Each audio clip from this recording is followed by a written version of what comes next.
Okay, good evening, everyone. Thanks for your patience. We're running a little bit behind as we're figuring out a few IT issues. Welcome to the regular planning commission meeting of the city of Reading, Tuesday, January 28th, 2025. And here in the third floor conference room with me is James Harris, Christopher Trapday, Danny Dakota, and I believe online we have Wilson Feasey, and probably Nelson's with us somewhere too. Yeah, I'm here. Oh, okay, there you are, Nelson. Great. So with that, excuse me, Mr. Chairman, I'm here too. And a message came across the screen that my name was changed. I see it's misspelled.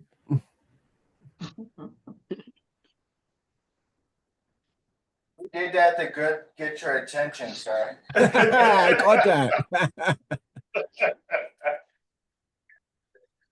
Okay, thank you. Yeah, drop the second then. So no, Peter's not here with us today. So we have 6 members, which means we have a quorum. So we can go right ahead. We also have with us today Jamar Kelly from community development, I guess we can say this time. Acting correct. And Jamie Baez, our representative to city council, is also with us. And the regular staff is. So with that, we will start with the revised sketch plan application for 630 South 9th Street. And I'll turn over the update to Jerome. Yes, as you recall, we reviewed the sketch plan application at our previous meeting. Dan Laudenslayer, who represents the applicant, wanted to make some adjustments to it to address the review letter that was issued last month, dated. I'm sorry. The review letter was dated November 22nd. Yes. So Dan is here, and we did not conduct a second review on a sketch plan since it is a sketch plan and it is informal. But Dan wanted to address some things before they submitted a preliminary / final plan application. Dan? Do you hear me? Yes. You hear me? Yeah, the client is working through trying to figure out what he wants to do with the property, and the upper portion along South Street, he's thinking of putting a building there. So I relayed it out using a building and making the parking.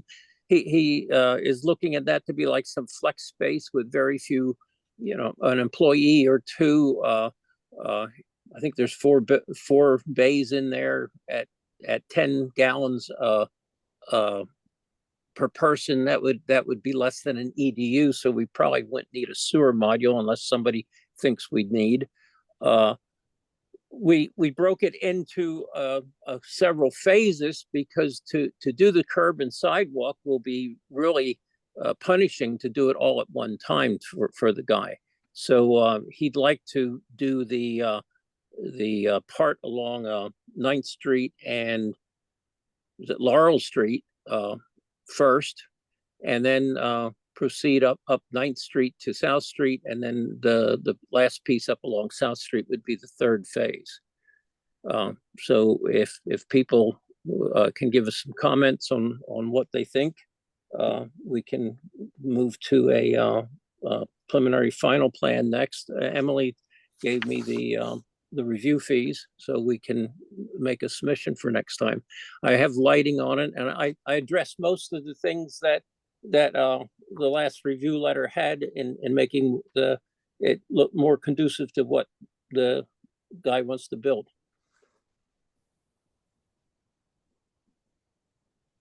We're searching for the most current plan now. I don't have, Dan, if you have, I don't have the newest plans. Oh. Yeah, I haven't seen it either. I can send them to you. I thought I had sent them to you. Do you know when? Oh, this would have been a week or so ago, so it would be in time for the meeting. I always double check that people have received stuff that I send nowadays, just from experience. I think it was sent to us on January 13th.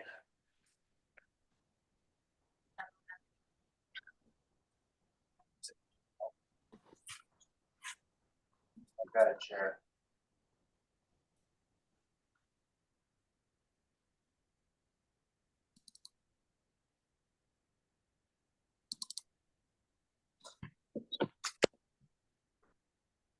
That's fine. This is your review from the packet. That was my review from the last sketch plan that was submitted. And as I mentioned, we don't review a sketch plan twice, considering it's a conceptual plan. So the plan was revised slightly to address or to consider the comments we've had in the previous review letter. I do not see anything that's going to create any adverse problems in terms of zoning compliance or land development compliance. So yeah, I guess the phasing would be more of a Tim Crawl question, since it has to do with sidewalk improvements. so Tim, the project would be developed into 2 phases. When we get the preliminary / final plan application, we could then look at the stormwater management implications as well as as well as the site accessibility concerns for that project. So yeah, that can be resolved once they submit a Yeah. preliminary / final. Yeah, that's just normal stuff. Yeah, I have no problems with that. If they want to phase the sidewalks and curbs, we can talk to the planning commission about that idea. We've done that before. And as far as Dan's comment about the planning modules, it's got to be at least one lot. I don't know, Dan, is it more than one? It probably doesn't need it. If the building is only going to be for 1 or 2 employees, then I would imagine what you said is correct. It would be less than 1 EDU. And That's what I put on the plan. I just sent it to Emily, see if she can pick it up.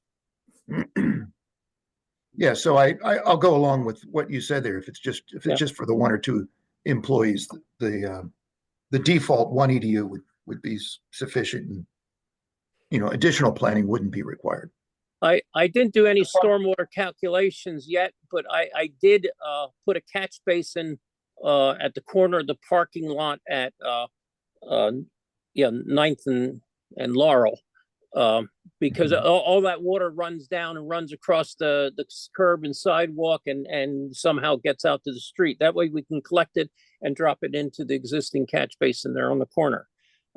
So I figured that would be the better way to go about it. Basically, I think it's only 12-inch pipe in there, and I'd be running a 12-inch pipe, so I didn't do any particular calculations. We can with final plan. Yeah, the parking alignment is also a lot better on this plan, and also the internal circulation for traffic is also a little bit better.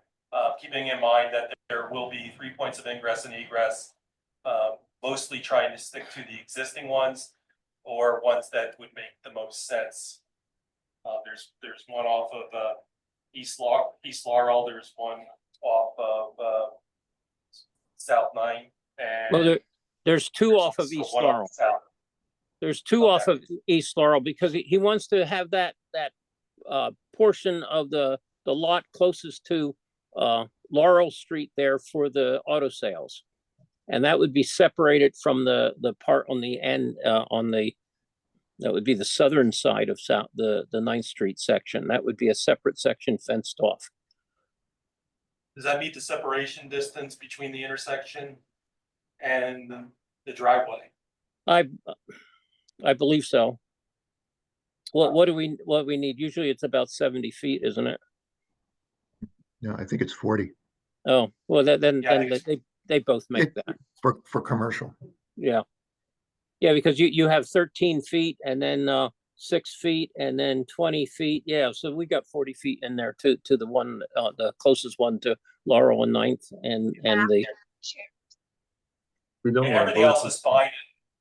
Everything else is fine with the application.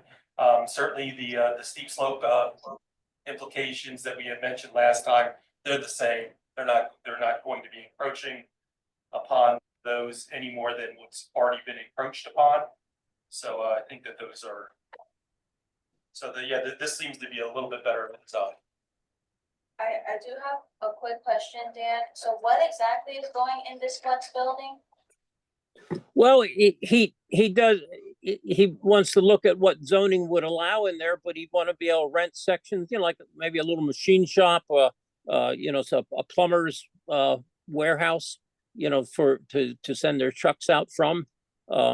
He's trying to finalize ideas and come up with things to use this property effectively with. And rather than making huge parking spaces, he's considering putting this building here. That's why we put it as the third phase, because he just hit me with this thing. He's in the process of planning. Okay, that'll be fine then, just whenever he goes to put in an individual use into those units, he can look at the permitted uses in the NC district. Yes, yes. Also, it could be considered two uses of the same property at that point, depending on what unit 2, 3, 4, and 5. Which is fine. Yeah. Because it's not, the only time, more than one use isn't permitted is in a residential district. So the one building with the multiple units in it, it would be permitted. So expect comments on this on the preliminary / final plan application. And you're good with any parking that? Well, all that part, yeah, it is accessory to what's already been permitted across the street and they're in common ownership. Okay. Oh, okay, that was my question. What's to the, I'm saying north, like geographic challenge? To the Yeah. That's actually to the east Okay. church. That is the Iglesia Christiana Church that Okay. we did. Mhm. How long ago did we do that? I'm just thinking fencing and. Oh, it's a drop off, and Okay. it's there's clear separation between the two, Okay, and I think that's where their playground is. Yeah, that wall has, I think, about a 6-foot drop there down to the parking, and the deed for the 630 9th Street runs along that would be the eastern side of that wall. So Okay. the have entire a wall fence is there? owned by. I don't know if there's a fence there or not. Have to look. Okay, locate that on the preliminary / final plan. If you can. If there's a fence there, or we should probably propose a fence there so Yeah. people aren't falling over it. Exactly. Since this is the owner of that wall, basically, that's probably a good idea. This is a sketch plan, no actions required. So the applicant can then proceed with the preliminary / final plan. Are there any comments from any of the commissioners on this? Just a quick question, the proposed flex building, would it be proposed that it would have utility hookups and HVAC? Most likely that's why I had put on there that they would have 1 or 2 employees, and with the group of them, an office is 10 gallons per person, so you wouldn't get over the 265 gallons for an EDU. That's where I was coming from that calculation. And with a bathroom in there, you mean? Yeah. Okay. Yeah. And I don't know if The- it have to be sprinkled or not. That's a building. I don't do buildings. Yeah. So, but there's water and sewer in South Street. The utilities are present. They would just have to be brought in. Sprinklers are dependent on the building code and the use. It reminds me, Mr. Chairman, of the parking lot on North 9th Street, Kutztown Road, where the trucks are parked. Where there was a proposed Yeah.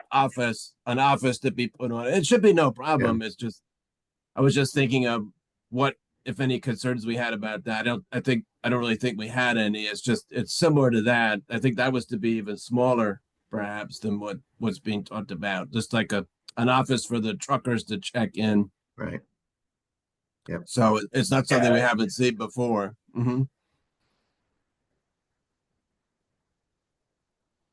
Very good. As Jerome said, this is a sketch plan. It doesn't require any motion from us. But I do think that you're well on the way, Dan. So when your client is ready for the preliminary, this be preliminary final? It'd be preliminary /final. Yeah, preliminary / final, come on back. Okay. We're ready for you. I'll get them to get the checks ready. All right, very good. Okay. Thank you very much, Dan. Thanks so much. Yep. Okay, next we move on to 411 South 14th Street, a conditional use application. This is the second time around for this one. I'll pass it over to Emily, who did the staff report on this one. Yeah, so as the chairman mentioned, this is the second time around for the conditional use. They did get zoning hearing board approval to allow the conversion. This is one of those situations where a property at some point was converted into 2 units. They were never registered as a rental, so they never had an inspection history or anything. The applicant purchased the property as 2 units, but there was no history to grant it non-conforming status. So because of that, they needed to get zoning hearing board relief to allow a conversion of what we have on record as a single family home and then conditional use to actually permit the conversion. When they first went to zoning hearing board, they had also heard a request for certain parking relief and for a habitable area for the first floor apartment. Zoning hearing board voted in favor of that and granted that relief. However, the solicitor to the city council had determined that that kind of relief actually fell under the conditional use application. And so that relief would need to be approved by the city council. City council did deny it. I have included the resolution denying the request, but the applicant has retained new counsel, and so they're going again to try to get the conversion. So the only thing that they're going to need is relief from habitable area for the first floor apartment. The minimum would need to be 550. They're requesting for relief to allow the apartment to be 489 square feet. Also for parking, they would need 3 parking spaces. They are able to provide 2 in the back, provided that they're also granted relief for the size of the parking stalls. Standard parking stall is supposed to be a minimum of 9 by 18. They're proposing 2 parking stalls that are a little over 7 feet by 20 feet. Other than that, Does that make them more narrow? yeah, it makes them more narrow. They did, I believe they had demolished a garage there to better fit 2 vehicles at the request of the zoning hearing board, assuming that they were going to get approved for the conversion. So that's the request that is really all within. That's all the relief that they're going to need is that parking relief, the number of parking spaces, the width of the stall, and then habitable area of that first floor apartment. So are they coming back to zoning hearing board as well as the conditional use? So city council considers the parking stalls as well? According to Michael Dunbar, anything regarding the parking and the habitable area falls under the conditional use application. Okay. Zoning hearing board did grant that relief, thinking that they had purview over it, but it was determined otherwise. And I see there are 2 attorneys. Are there any pictures? I Yeah, believe. actually, Joan is representing. Yeah. the Yes, applicant- I'm representing Ms. Davis in ILD, and Ms. Davis is here as well.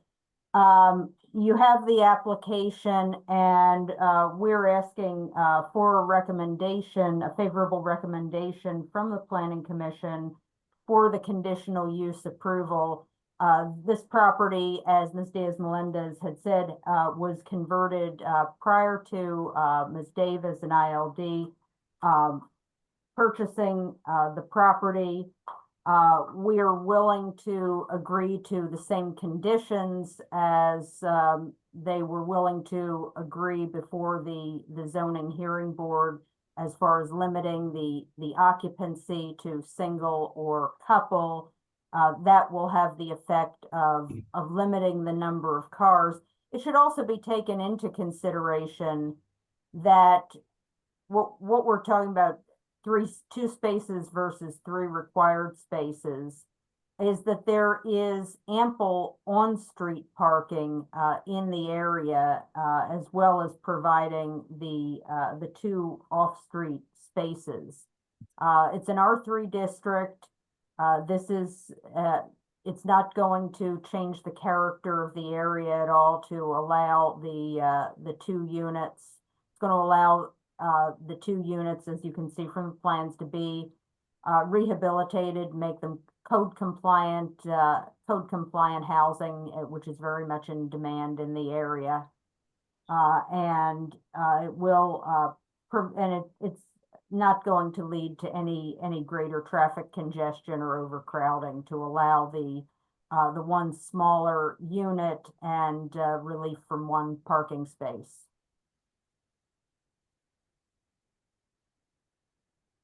Ms. Davis, do you have anything to add to that? You heard Ms. Diaz-Melendez and her presentation. Was everything that she said correct?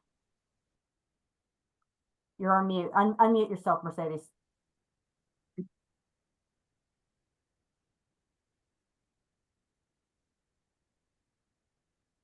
Can you hear me? Yes, we can hear you. Oh, See? okay. Yes, ma'am. Yes. Before, I agreed to do whatever, to demolish the garage and that kind of stuff.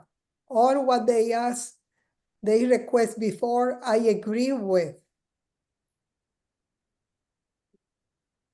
Yes, so again, we are answer- willing to agree to the same conditions as Ms. Davis agreed to before the zoning hearing board. Is that correct? Yes. Yes.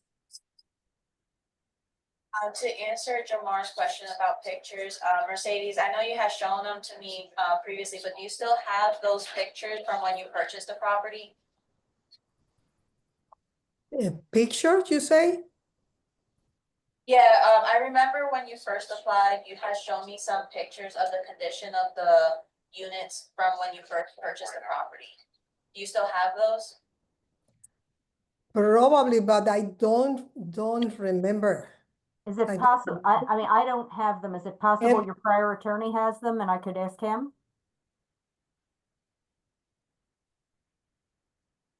It's really not a big deal. And Happy New Year, Ms. Davis. I'm really happy that you got better legal counsel. The administration did sit with Ms. Davis a few months ago to understand her situation. We were very concerned with the poor legal advice respectfully she was receiving at the time. I have nothing but confidence in Joan London, so. Well, thank you. I appreciate that. Progress is Joan has worked very closely with us for many, many years on many projects. So it's good to have her with us. Because as I remember, Mark didn't attend the last meeting either. or the meeting with the city. As far as zoning, it already went through zoning hearing board, so we're good with following the recommendation of zoning hearing board. Again, it's one of those that we see all the time where buildings have been converted without knowledge. And it's just unfortunate that we didn't have anything to be able to grant it non-conforming status. And Jamie, do you have anything to This is add in your since this was before council? So my question was, I believe this was before I came on to council, correct? And my understanding of that, zoning approved it, and then it went in front of council and council denied it, is that what happened? Yes, there were certain relief regarding the parking, the habitable area that, at the time, we believe fell under the purview of zoning hearing board, but then it was later determined that it fell under the purview of council. And so although zoning hearing board did grant relief and with certain conditions, council, I guess, thought otherwise. The council at the time. So, I mean, my opinion is if zoning approved it,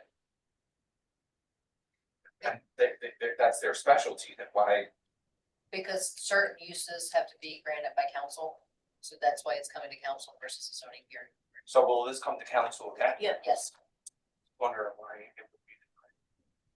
The so I can send it to you, but I did include, if you look at the last couple pages. yeah, Yeah, the last couple pages is the I have resolution from highlighted. council.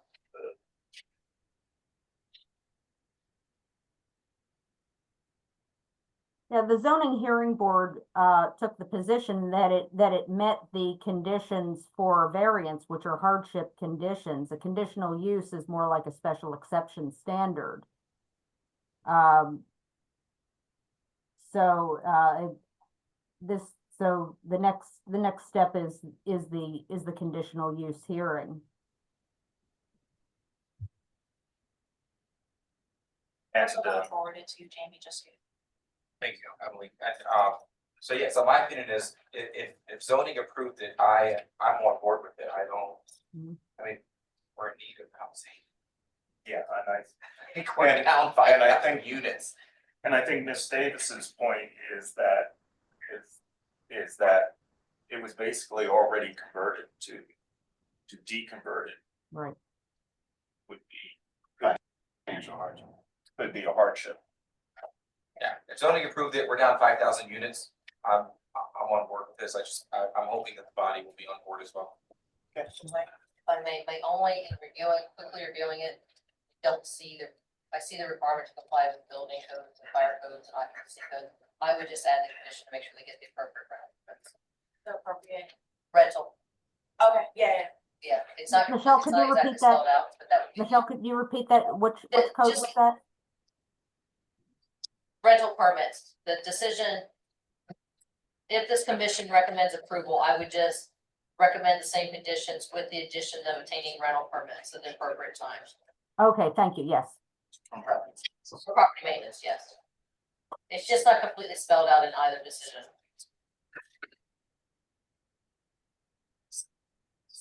So that they don't still end up being illegal.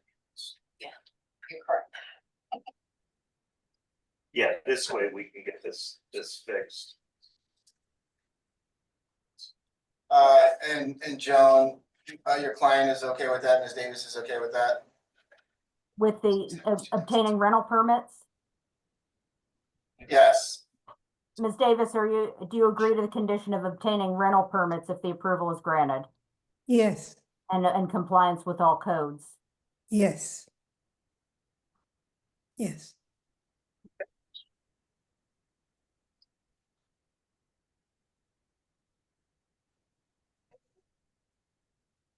Yep.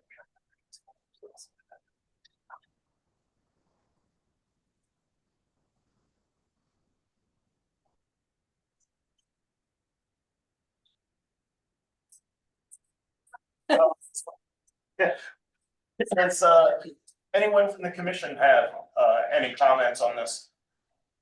Yes, Mr. Chairman. My Go ahead, opinion, Wilson. thank you. My opinion on these illegal conversions from single unit to multi-unit is, as I've expressed before, that the buyers should do their due diligence when they're purchasing the property to understand all the zoning ordinances of the city and what's allowed and what isn't. I had voted against another conversion, recommending the conditional use, voted against because in that case there was framing up, but it had not actually been separated into 2 units. Whereas this one was more of a fait accompli, and I understand the argument here in this case. Though it's obviously the building was made to be 1 unit, the rest on the and the block are 1 unit. There is density there, but I certainly agree with the comments that I have great confidence in the applicant's counsel. Thank you. And you're welcome, Ms. London. And I also, I understand the need for the housing. I just had a couple of questions that city council raised some concerns. These are building and trade questions. Not really for us, but just to understand if these have been satisfactorily addressed or not. On the lack of a second egress on the 1 unit. And then I had another question similar. Do you have a response for that, council? We'll work with I'm building. sorry, and could you ask trade- that question? Yeah, we'll work with building and trades on issues such as fire code compliance and with the fire marshal. Okay, thank you. And then I don't know if it's if it's acceptable to building and codes, that's fine. The bedroom on the I think it's the first floor unit, it doesn't show a closet. I don't know if that's a requirement or not. There's a bathroom in the middle of it, really kind of, the whole thing is strangely configured. But anyway, I can't remember if there were any other concerns that council raised. Just wanted to be sure that those were not, those had not fallen through the cracks. So as long as you address all those, then that should be satisfactory.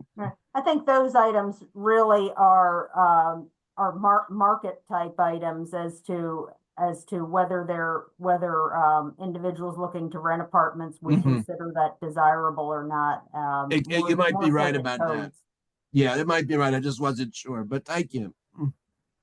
Yes, as far as I know, a closet is not required in any room in a home. It's there for convenience.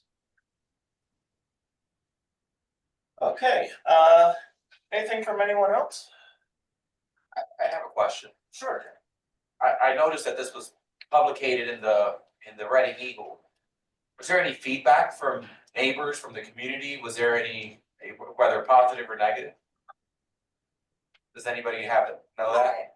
Nothing from this publication. I don't recall receiving any phone calls or anything when it had the public hearing previously in front of council. Did anyone appear? To my knowledge, I don't remember there being anyone, How about in front of the zoning board? No? no. Honestly, I will go back, one of the things that council had mentioned, and this goes towards Will's comment about egress, they had asked if there's a fire escape and stuff like that. Again, that's something that would fall under like building, fire, and property maintenance code. So with those conditions already in the zoning hearing board decision, and hopefully if council approves it, they will need to meet those codes anyways. So allowing the second unit doesn't negate the need for a fire escape or Safety conditions. certain safety conditions, a certain type of doorknob, things like that. All of that is still well and good. Yeah, they would still need levered handles like we have here and that kind of stuff. The one thing that will not be required, that some people feel is required, but it's not part of the code, because it's only 2 units, it does not need to be sprinkled. They just need their individual smoke detector. But yeah, they need an interconnected fire alarm system. I just want to confirm, Jamal, you said that the administration is on board. They're It just, the zoning hearing, in response to your question, the council decision does not say anything, but the zoning hearing board decision notes there were no objections presented at the hearing. Thank you. I think also just for public information, I believe also, Mr. Chairman, you would know better. I would also fire extinguishers would be required, I believe, under our city ordinance. Maintenance. But that's but yeah, that would be required, but that's something Yeah. that the applicant would discuss after they're hopefully granted granted the conditional use. So Yeah, I see there's a recommendation for one stop, so I would definitely encourage that at some point. Right, we would participate in the one-stop, provided if the conditional use were granted. So that we would get, so for the details on what permits were needed.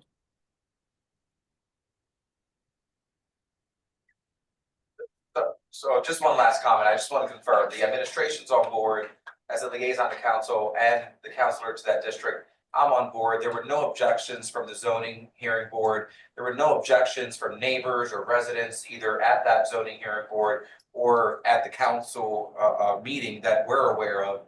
I don't see why this would not be allowed to move forward. Very good. All right, with that, I need to make a motion. I need to put the motion together. Let's see. Do I hear a motion to recommend council approving this conditional use with the conditions that were detailed in the zoning hearing board decision, that the applicant obtains rental permits, that the units will meet all building codes, and that the conditions are met from the planning staff review dated July 25th, 2023. So move. Okay, Danny? Okay, and I'll take Nelson as the second. So Danny and Nelson. Question on the motion? All those in favor, please say aye. Aye. Aye. Opposed? Very good. That is yes, 6-0. Okay, that's a 6-0. So you have your recommendation to council, and I'm sure Jamie looks forward to if the conditional use is approved, to having new people in his district. That's right. Well, thank you. Is the hearing set? Just let me know when, the soonest we can schedule the conditional use hearing. I'll email you, Joan. Okay, thanks. Okay. Did you hear that, Jen? Okay, great. All right, well, thank you very much, and we wish you the best of luck with this. Okay, we will move on to any updates we might have on the phase 1 and 2 zoning amendments. Yeah, as per our discussion at the workshop session, the last drafts of the phase 1 and 2 zoning amendments, which were dated November 27th, and were submitted to the county, and with a response letter, no action was taken for any further. Planning Commission at its December 18th meeting did make an official recommendation to City Council on recommending that the phase 1 and 2 amendments be approved. City Council has the hearing scheduled for February 18th. What time is that? Because that's also the date of the workshop. 4:30. 4:30?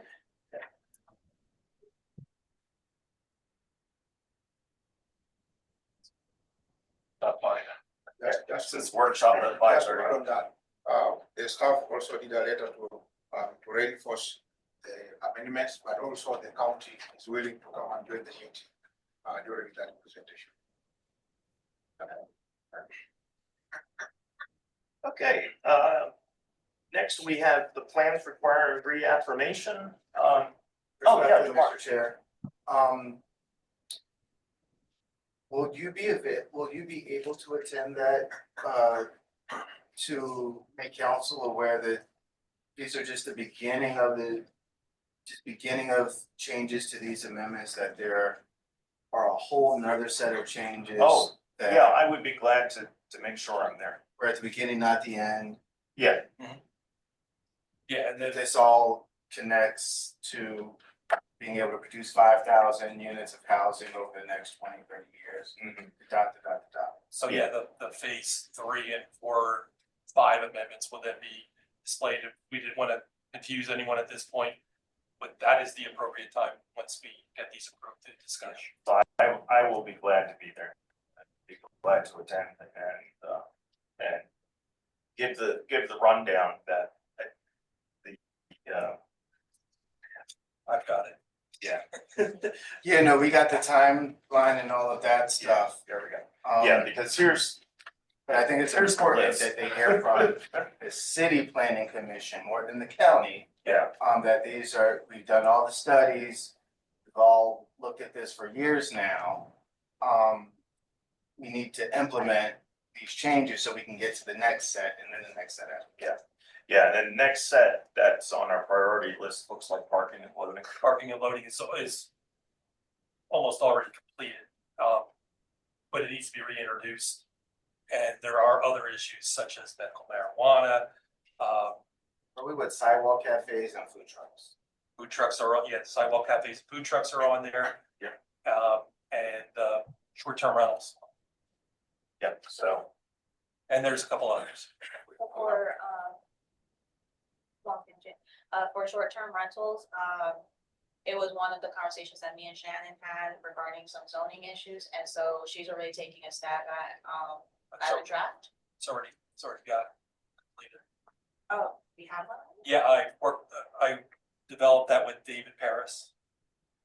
Okay, we didn't know that there was already one drafted. Yep. It's in place, I just got to get back in.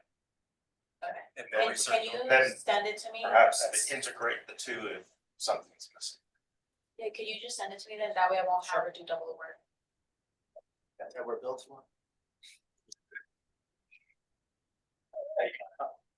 So is this kind of going along with, say, what Simone Collins was presenting in the downtown strategic plan presentation? Like, we're trying to expand the amount of uses, right? These are, this is kind of a multi-step. Some of these we're cleaning up, some of these we're bringing up to date. What Simone Collins was talking about is kind of related, but they're more focused on a certain district, not the entire city.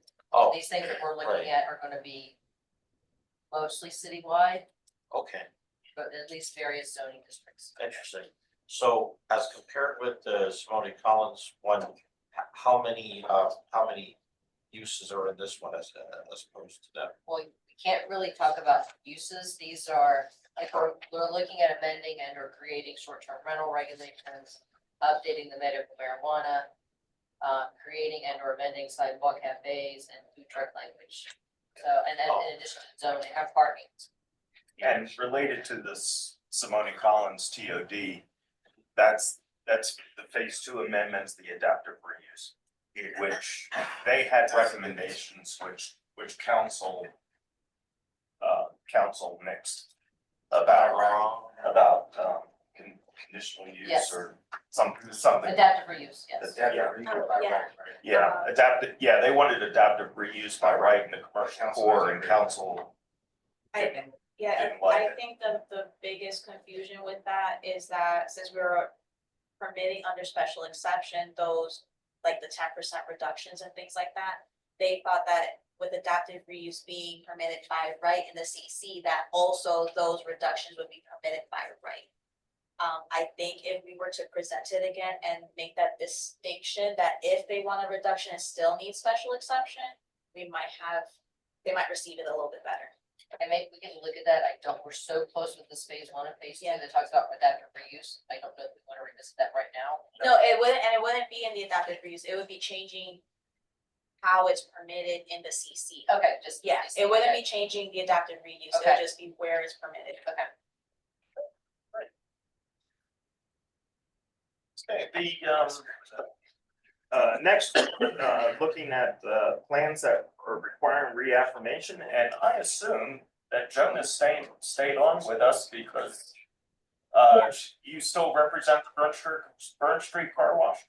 I do, and Andy Rowland is also on this call, so yes, I do. They're there. Great. Yeah,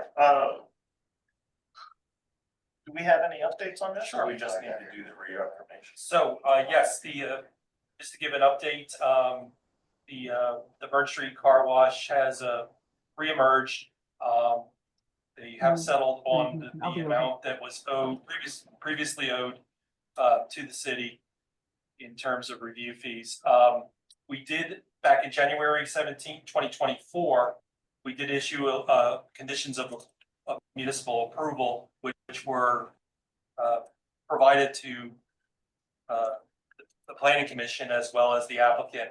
I had asked Greg Boja, who represents the applicant, to provide a response letter in which he acknowledged or has indicated that the matter will be resolved before the plan is recorded, or just indicating if a waiver was no longer necessary or if the plan will be revised. So I'm satisfied with those requirements. They did provide us with, they previously provided us with cost estimates for the municipal improvements, which should go unchanged.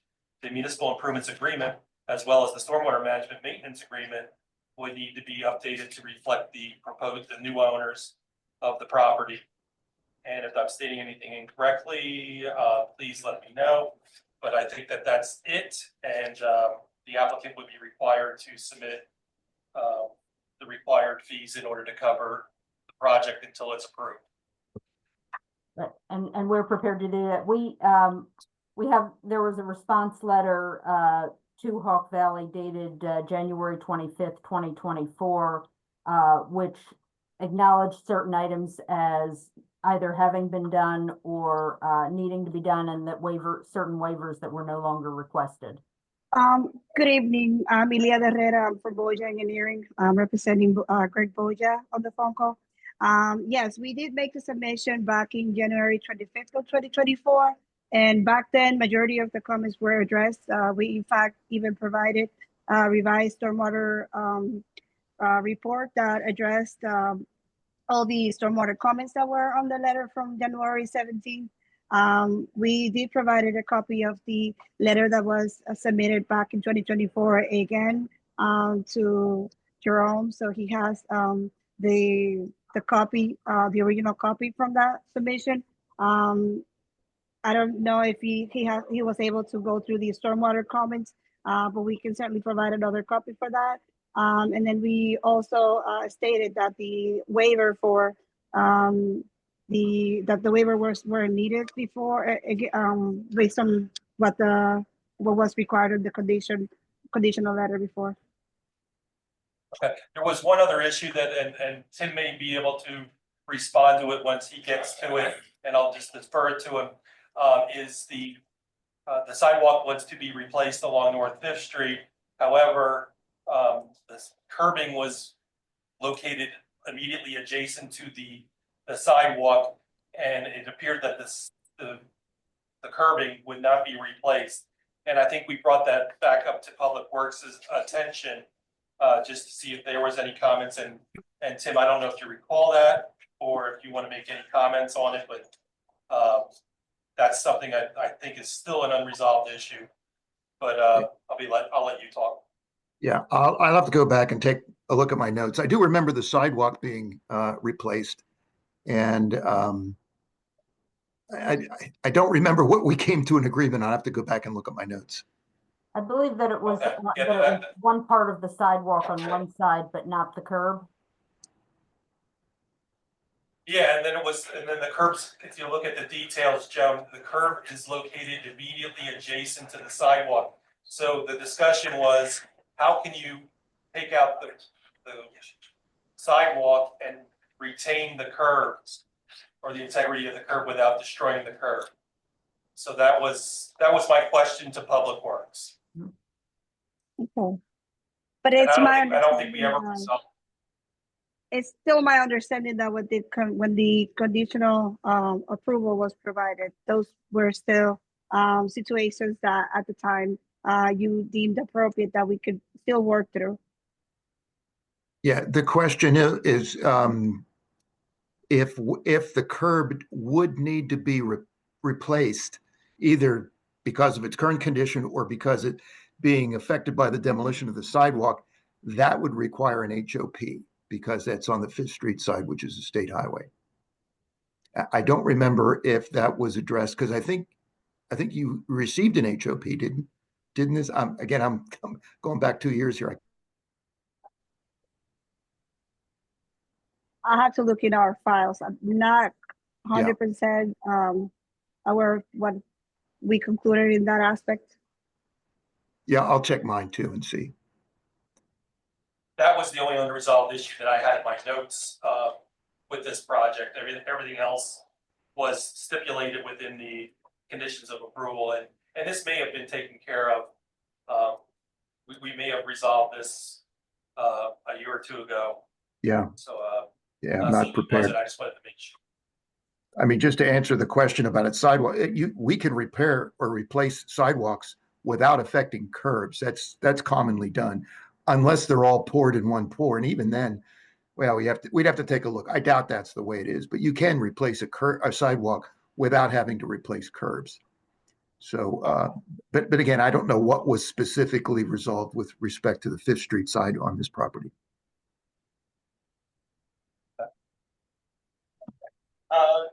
Any comments from the commissioners?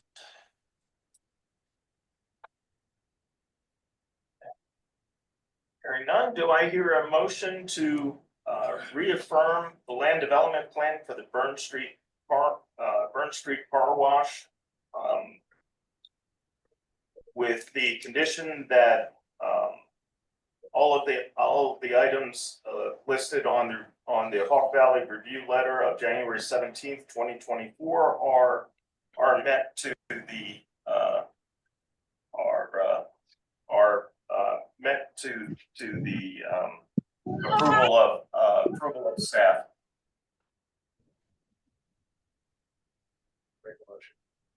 Okay, James? Yeah. Second? Second. Okay. Okay, so James and Danny, question on the motion? All those in favor, please say aye. Aye. Aye. Aye. Okay, opposed?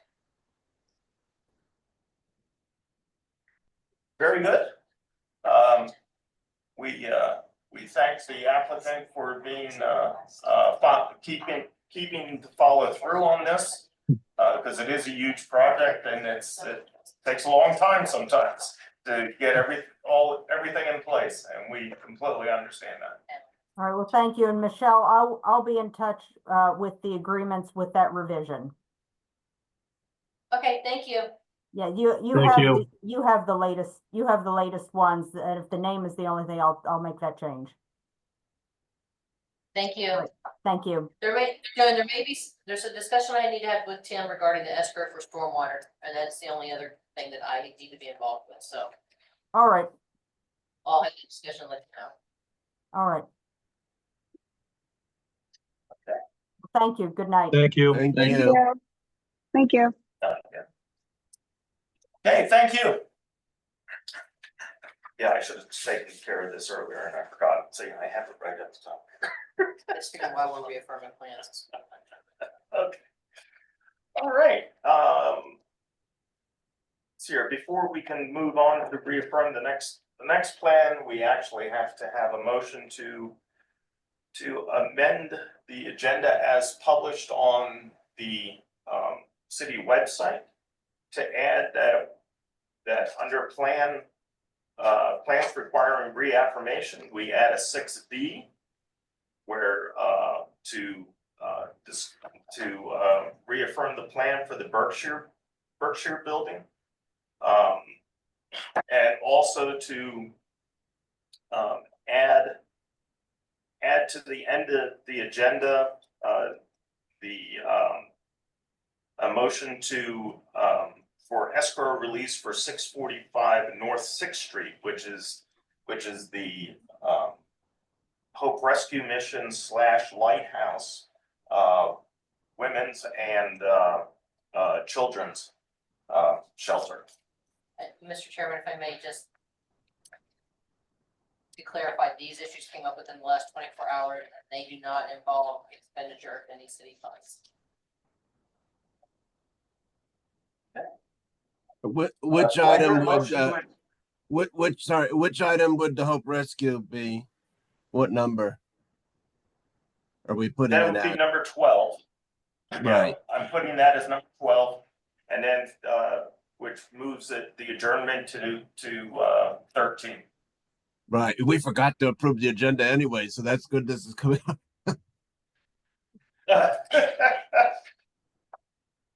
Oh, so we're taking that on to today's meeting? Okay, good. Yeah, actually, yeah.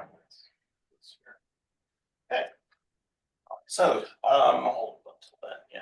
you have a comment, Chris? Well, with the Berkshire building, one of the ones that had trouble getting up to like fire code because it was old. No, That one.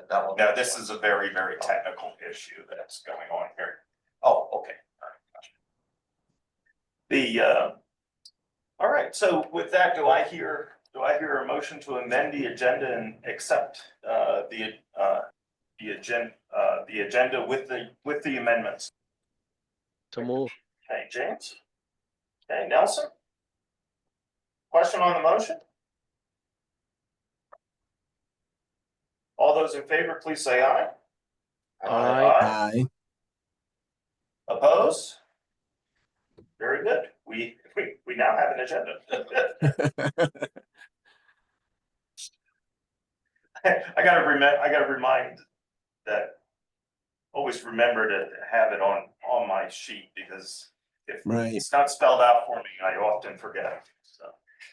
All right, and with that, we move on to the reaffirmation of the Berkshire building, and I'll hand it over to Emily, since this is sort of more zoning than anything else. Yeah, so the owner had a new contractor to finish the project. It was previously Parado.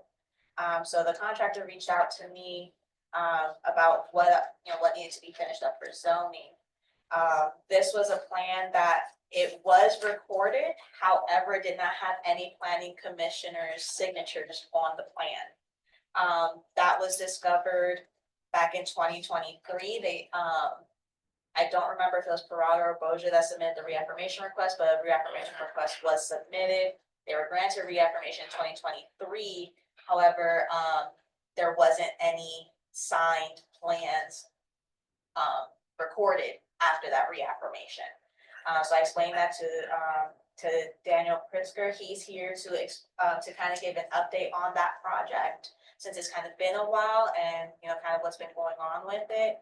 So I explained to him we needed a reaffirmation, needed to get the plan signed. Boja was nice enough to release those plans to them, so that they didn't have to redo the plans.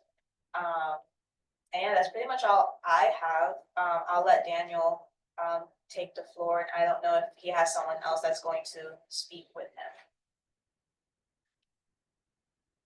Sorry about that.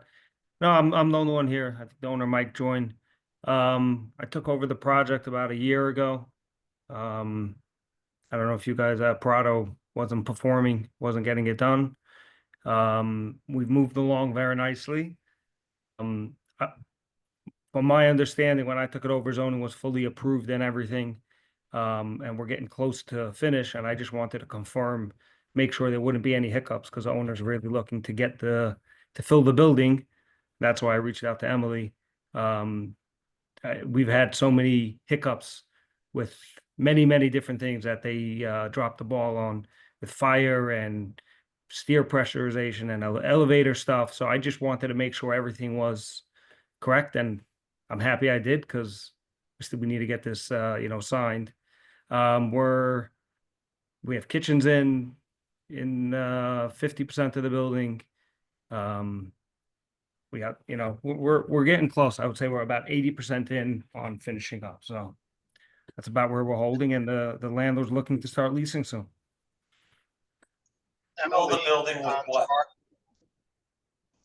I can't hear that. Go ahead, Jamar. Yeah, I was Mr. just gonna Barba. request, Emily, if you could coordinate with Daniel, for me to get an update on the project, that would be great. Because I've been getting asked questions Okay. and I don't know anything in the last 2 years. I just knew it wasn't. Okay, So the, Daniel, did you hear that from Mr. Kelly? I didn't hear it 100%. Something, he wants an update on something? Yeah, he would like Emily and you to coordinate a conversation with him Oh. for an update. Sure, no problem. the major question about this, however, is that the zoning hearing board. How was that worded? so, Students who don't drive. in the decision letter, they reference a lot of the testimony that was given during their zoning hearing board hearing. When it first came in front of the board for the adaptive reuse of the building.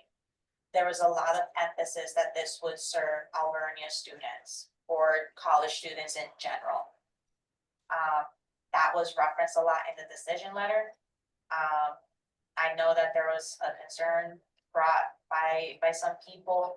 I did run it by the solicitor to the zoning hearing board if, because of that reference in the hearing and in the decision letter, if they were limited to only being the college students, and he said no.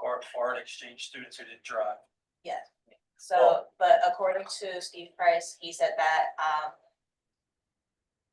the type of tenants, the group of tenants, it didn't necessarily matter in the approval. What about, sorry, go ahead. Fairly wealthy. Or, well, I mean, No, so the hearing, they were saying that it was going to be geared towards foreign exchange students or students of Oh, Alvernia okay. University. yeah. I'm sorry, is that a means as to not approving on who's renting or who's not renting or? No, so I'm just, That's what That's what the Just like, testimony we just was wanted to for, make sure to- it wouldn't go back to the zoning hearing board. so, yeah, so I believe, and this was when I was first starting, so I wasn't intimately involved in the hearing for it. But I believe the reason for the focus on students was to get the variances required for parking. Because it was argued that these students would not have vehicles, Yeah. therefore would not require parking. And therefore, they were originally, when it was apartments before, this is before they became student housing for foreign exchange students who didn't drive, was that they were going to look at the Abe Lincoln as a possibility. And I think that they weren't able to come to any terms. And that's for the foreign exchange students who didn't drive. So according to Attorney Price, the occupancy of the building does not alter the parking relief that was granted. According to his email now, I asked him if, cause I did, tell him, I showed him the picture of what was being advertised. And I said, would that require them, who they're advertising to or what they're advertising? Did that change and would that require them to go back to get relief? Based off of all the references to student housing in the decision letter, he said no. Daniel, is there any plans for additional parking? With the change of occupancy or type of occupancy? No, they don't, the building is on it's on the corner over there and there's just a small little driveway. I do know the back then, and I don't know where the owner's holding, I don't really ask them about the leasing. But I do know that this whole student exchange thing was part of the plan when they did it. So as far as exchange students, do you expect the building to be mostly full with exchange students alone? No, they Like, changed that No, was that they're direction. changing. It's going to be like regular market rate. Yeah, it's Okay, market rate housing. and there's a side question that I wanted to ask, but I just wanted to double check, like, is the general feel that, say, college students would like a building like this? I mean, them having not seen the inside of it before, moving into it. I think it's irrelevant. Yeah, that wasn't the consideration. The consideration was these were going to be students heavy on the foreign exchange students that would not require or have vehicles. So that appears to be off the board. Oh, okay, fair enough. So, But again, I did No. run this by Solicitor Price. He said that it doesn't affect their Girls, be decision. They quiet. wouldn't need to. Sorry, if you could mute yourself, please. So that's Yes. a representative of the owner who's who was just texting me as well, but it sounds like he has his kids in the back. Okay. But he's telling me that I do know that there's been discussions and they're in talk. There is across the street, there's the I forget what the building is. It's the Charlie. I had a conversation today with the Charlie parking lot, and we're in conversation with them with renting. Chirelli, that's it. With renting about approximately 80 spots there for our building. Is that within the distance? That's about a 4-minute walk. Chirelli is about a 4-minute walk from our property. It's within 1 block, right? Or is that 2 blocks? All right, then it should be okay. Yeah. So this is on your radar, you're looking at trying to obtain parking. So glad you're pulling that up. Yeah. Yeah. So that's all this issue is about, just the parking.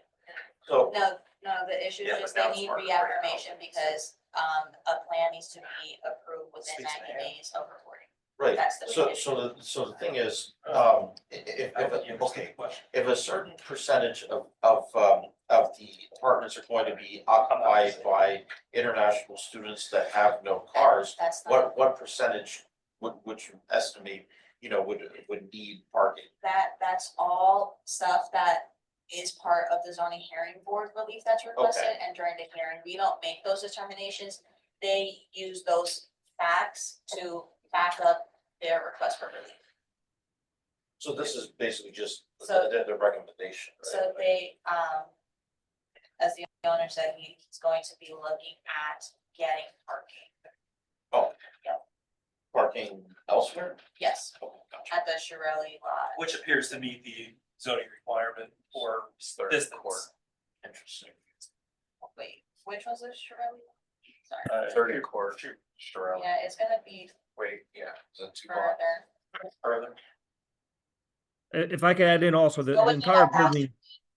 If I could add in, the building Thousand. is it is geared towards students because that's what the original plan is. So I'm saying the university is within reach, and I believe they're still having talks. It's not 100%, but I think it's going to be a mix between students and other. And obviously parking is a big thing and also if I do have, from out of city, so I do have a lot of subs that come from out of the city, and they're renting actually locally within a couple buildings. And it seems like in the past couple of years from the south, Reading, there's a lot of people started migrating towards our building. A lot more, units being occupied. So that's Wow. I think a push as well for them.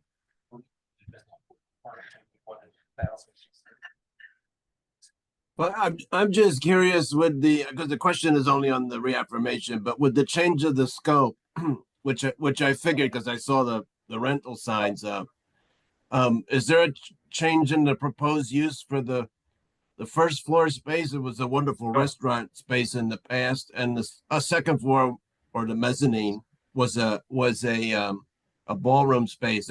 Any proposed changes to those spaces?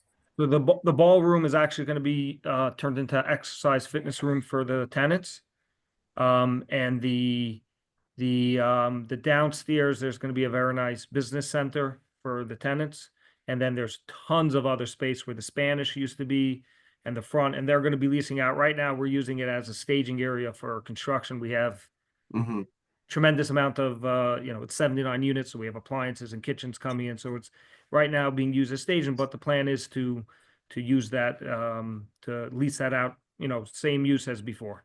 Stores, restaurants, whoever the owner can lease it up to. But I was wondering from a planning perspective, we like mixed use, especially on first floors in the core commercial areas. So thank you. Yeah, that won't be changing at all. And Yeah, there's it a sounds lot, like a there really is a big- lot of space down there, and it's beautiful. Okay. So. Yeah. Or you want to read it? But the parking is 4 minutes away. walk? It's under 19. Parking is 4 minutes. Well, is that a lot? I mean, quarter mile for international students, though? They're not international students, that's gone. Oh, that is not. Yeah. Okay, so it's for anybody. A 4 minute walk is a quarter mile away. But, oh, yeah, I walk from the top to the Well, bottom of the city. yeah, all but the you have time, to, and you have to it's no follow big what deal the for me. zoning says. It Oh, doesn't Yeah, pass so, zoning. so currently, the zoning ordinance says that the parking, cannot be more than 300 feet away. Oh, The, upcoming parking amendment will allow up to, was it 700. 700? So this is still even beyond that. This is tell us about. 900 something. It's one lap run on track. Plus they need 100. But you're saying specifically that it's too long as opposed to the ordinance? Yes, I Yeah. know that's where I don't, a quarter mile to get home every day. Oh, That's. but good. Yeah, I mean, I walk further than that to get home most days. yeah. I mean, I walk here, but I'm not gonna park here and walk. Yeah, and the proposed zoning amendment is not cut in stone. I mean, we originally had it at 1,000 feet. And it was brought back to 700. Yeah, we haven't finalized that. What about some kind of shuttle, but then you did say no students anymore, so Alberta can't. Yeah. Keep Well, that. Let's try and fix their Yeah. problems. Yeah, So where would you put this other parking lot if you couldn't use the one that already? Well, it's not put, it's, they have to find something within that distance. I think I would ask for clarification. I know we talked about the price, but I would ask you to clarify with the zoning hearing board. Okay. So in theory, are you actually saying that the project would be in danger of being fixed if they couldn't find a parking area within that? Depending on what Steve Price says Yeah. about the parking and all of that, We it would depend on what Steve Price says and then evaluate from there. And we just got some additional information today that So how would you go about correcting that situation? Would you try to sort of They would have to go back to zoning hearing board. but you wouldn't have to change the ordinance again, right? No. It would just be then more by the zoning. If someone can't meet the ordinance, we don't change the ordinance, it's they Oh, they so- request relief Yeah. from the zoning board. Gotcha. My recommendation would be the board reaffirm a condition of one clarification of zoning. Because the plan was approved with the understanding that parking would not be.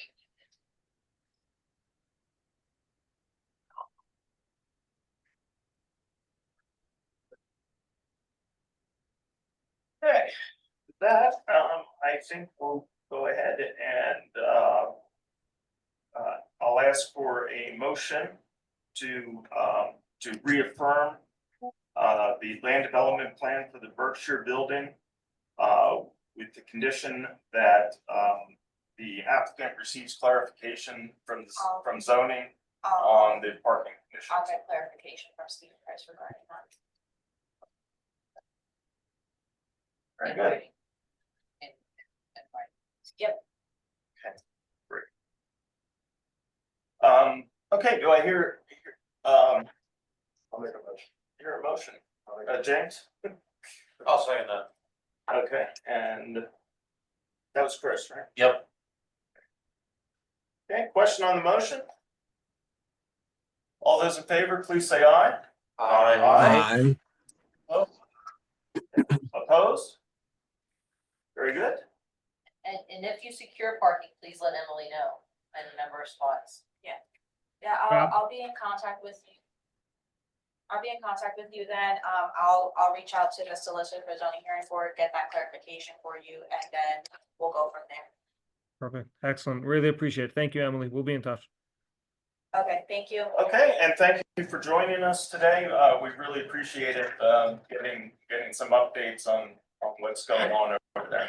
Well, it's moving along. I can tell you that much. We're really, we're getting very close. So a lot of work and looking forward. Thank you. Okay, thank you. take care. Oh, Thank you. Sorry, Thank you. We can't get credit for that. That's the honest. All right, Okay, back to the agenda. Looks like we have no plans requiring time extensions. So, okay. So any updates on the Vision Zero action plan? Vision Zero, Vision Zero action plan comes to us, after it was under development. Initially, this plan was considered, or it was called active transportation plan. We decided the development of this plan started some time back, and I know,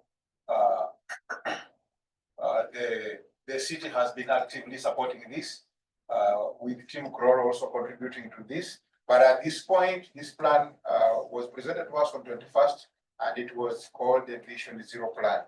At this point, looking at the people who participated during the presentation, some of them had concerns about this plan. But at the same time, we thought it would be a good opportunity for us to share and bring to this audience the plan so that everyone can have a look, talk about it, contribute to it before it moves forward. So at this point, Mr. Chairman, I would ask you to open the audience, to open the sitting so that anyone who has any additional recommendations can be able to input into this plan before our next meeting, which is scheduled for 5th of February. Okay, very good. So, the presentation is, if you haven't received it by email, is available on the server. That's how I got a hold of it. And then, if there are any recommendations that the commissioners might have, we will add that, and then I guess we'll have to submit that to Simone Collins. Yes, we can do that, but also there is a meeting scheduled on 5th of February where everyone else is going to be given an opportunity to talk into this plan. Some of the planning commission members requested that we can have a conversation about that plan here, so that it is addressed before 5th, just in case the commission has any additions they would like to make. So are you saying that we should table like the specifics until then, or should we address some general things now? I think this is just letting you know, if you've gone over the plan and had any comments or questions, you can either forward that to Simon to forward to Simone Collins or attend this meeting that's coming up. And Yeah, pick that up. I've been added to that meeting. Yeah. Okay. Yeah, and Chris, this is Tim Kroll. Just to answer your question there was a bit of a change in the active transportation plan. I'm a member of the committee, the steering committee, and there's other members. There's folks from the county and other various agencies. And our focus was on adding new corridors for bicycle and pedestrian, safe bicycle and pedestrian lanes within the city. And that was when it was called the active transportation plan. And now we've added, or we've amended, and I'm not exactly sure, Vision Zero, which has a different objective. It's part of the bipartisan infrastructure bill. It's tied in with that. And we're trying to have zero traffic accidents with bikes and pedestrians. Yes. Well, not only that, with vehicles and trucks and buses and anybody else that's in the transportation corridors. It's more than just bicycles and pedestrians. So we just want to make sure that we're all in the same wavelength. We got the proper mutual understanding of what the objective is now with both Vision Zero, and I'm hoping we're not dropping the active transportation plan, because that was the whole reason for forming the committee and the plan, and we had a pretty good start. And now we just want to make sure that we're. And you've been working on it since like 2022. Can I please get a word? Yeah, and we'll have Geronimo too, and stuff like that. Yeah. Go ahead. Go ahead. So the active transportation doesn't necessarily go away. Tim. Yes. 1, 2, all of this was approved by council, growing it into Vision Zero. And the intent of that was to get the implementation funding, because there was no new funding being put into the implementation or construction of an active transportation plan. And again, all this was put through the public ringer, and we have scheduled to pull Peter Simone in to update the group. And if there's any changes needed, it's not a complete document yet. It can still reflect will make sure it captures the essentials of the active transportation plan. But we do need to grow it to what the funding mechanism is to actually get it done, or else the city's never going to have the millions of dollars to just do it on their own. No, I Yeah. just wanted to get a reiteration, as far as like, has there been any improvement listed in the Vision Zero plan as far as improving communications with the city and PennDOT somehow? Or is this all still going to be done through Reading Area Transportation Study? Still done through RATS, to the best of my understanding. Yeah, well, RATS is Yeah. somewhat involved. There are members of RATS on this steering committee. But I can say this, that not all of the steering committee members understand what has transpired, and they're going to need to be brought up to date. We haven't had a real committee meeting in a long time, I think a couple of years. So it's something that we'll be talking about with internally. 200% agreement there with you too. Yeah, and too, just so the planning commission understands, another thing that the city council approved was the citywide traffic calming policy. And all of this is going through engineering. And the traffic calming policy is utilizing the PennDOT's traffic calming handbook. And we're trying to develop that into a specific citywide traffic calming policy with specific recommendations for corridors and sections of streets within the city. A lot of them are state highways, where we're seeing a high level of incident of areas where we need to reduce crashes. And so we want to make sure that's on board. How did you go about that? I mean, being as those are state highways, and generally speaking, it takes a lot of work to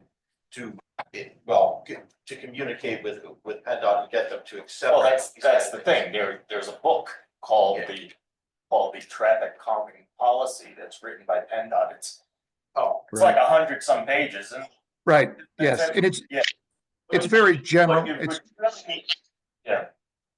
What you would really need to do is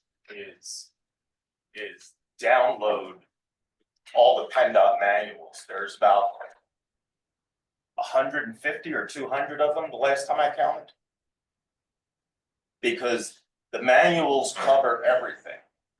Are those part of the 10 that you said, already? No, completely different.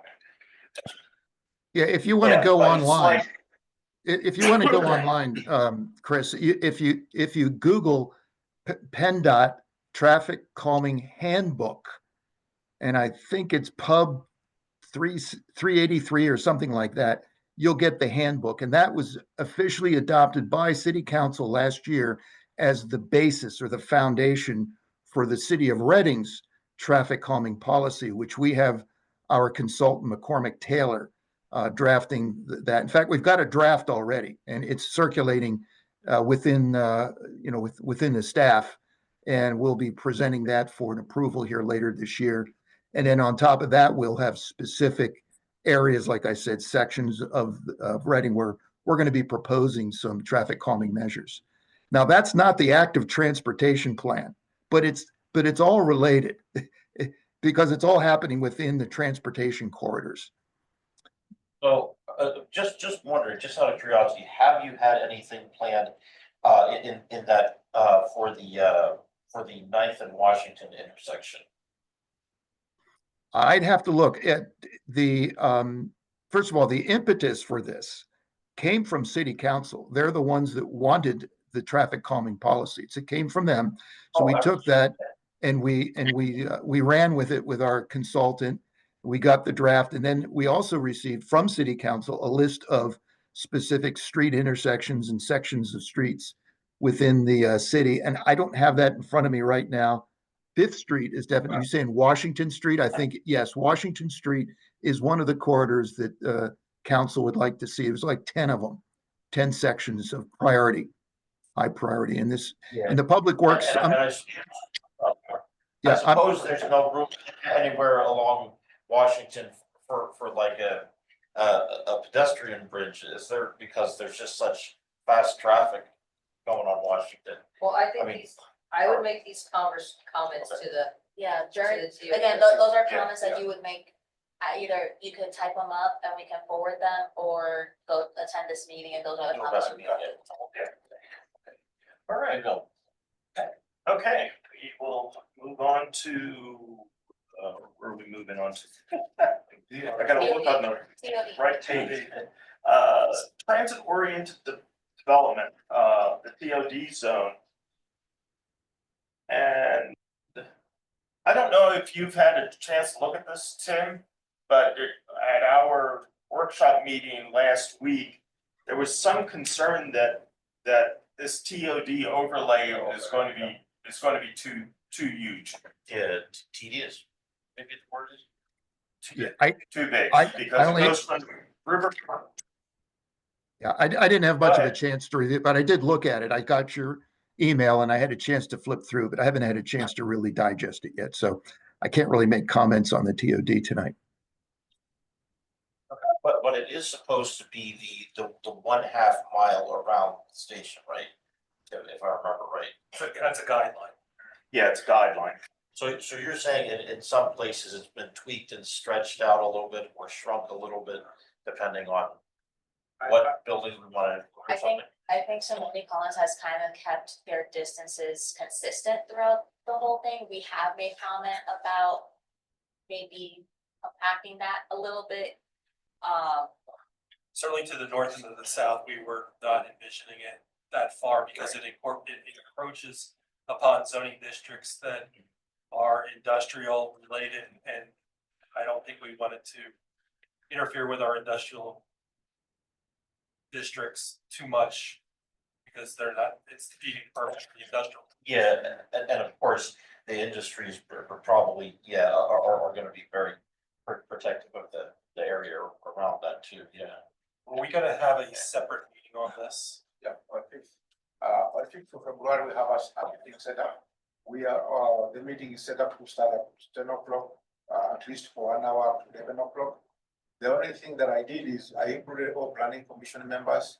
I just wanted to check with Michelle whether we need to advertise this meeting in case my planning commission members comes a quorum of the house. If it's an open house where the public is generally invited, Yes. you would not need to advertise a planning commission meeting, but if it's discussion solely by planning commission members and or a joint board, like we did before with council, you would need to advertise it. So if just by happenstance, the quorum shows up, you don't have to advertise. And I think it would be a good idea to invite some council members. Yeah, of course. But if it is a discussion focused on that conversation, like with West Reading, we should advertise it. And we may want to have more time, just 1 hour. You might want to look at a longer period of time. Maybe we can look more time. Yeah. Quiet. Certainly, I think we have a lot of issues that we want to discuss and make sure we're on the same page. And do you anticipate that many of the people from that in-person training meeting might be coming to this transit-oriented development meeting? So, Jamar, you had a question? Not a question, just a suggestion, or reminder. So, and especially because this is the first that the commissioners are really getting a chance to dive into it, I would suggest you first meeting with them and then event in the next meeting, because it shouldn't be just one. You can start to loop in counselors, but I would suggest the commissioners, planning commission first get on the same page on this one, and then start looping in other elected officials. Got it. So a special meeting then regarding. And I'd love to be in one of these meetings because they've kind of been off on their own on this. I'm only taking direction from the chamber to the best of my knowledge. And so, it's time before it gets, too close to the approval stage, that both the planning commission and city administration kind of get a gander on it. And that really hasn't happened yet. Well, I don't know whether this makes sense, Jamar, but The idea at this point was not to make any approvals or make any decisions yet. At this point, the idea was simply to look at the plan and give audience to anyone who has any issue or who would recommend any changes that Simon Collins can consider as he moves forward with the development of both those documents. So we were looking at this meeting as an open meeting where everyone is given an opportunity. And in addition, we were thinking of the council as well. We're saying the same thing, but I think you're trying to create too wide of an audience too soon. Yeah, I agree. We don't need a real wide audience for this. This is mainly for internal staff to just make sure we're all on the same page with all the different traffic stuff that's going on out there. That was the main reason I brought it up. So remember respectfully, this is a consultant report that's going to impact city operations and development. And to Tim's point, we haven't really had any direct involvement yet. So on the staffing level, we need to make sure that we agree with the recommendations that they're making, and that they're realistic, or gets to any sort of approval stage. So again, we're saying the same thing. Remember, internal first, and then we start, folding out our external stakeholders. Yep, agreed. Yep. Okay, thank you for that. All right, and then what was the meeting scheduled for 10 o'clock? What day? Oh, 10 o'clock on 5th.